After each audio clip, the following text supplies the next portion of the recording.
Hey guys, Danny Johnson here, and today I want to show you a really cool assembly tag, and I'll show you where it's located. It's right about this area underneath the car. You'll have to go up under the bumper. And so Justin SVT actually showed me this. He had one on his Bullet that said Bullet. And so let me get this up in here where you can see it. It's kind of hard to see, but you can get it on camera. So that's what the tag looks like. It's used as part of the assembly process. It's kind of stapled to the car. And you can clearly see in the bottom left it says Cobra, and it also says spoiler on the tag. Other than that, I don't know any more information about what anything means.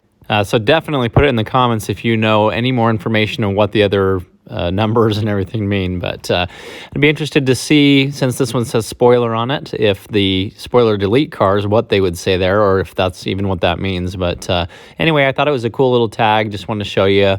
And you can get under there and see if yours is still there too. Please feel free to subscribe to the channel if you're new, and if you're already following, make sure the notification bell's on. Thanks, guys.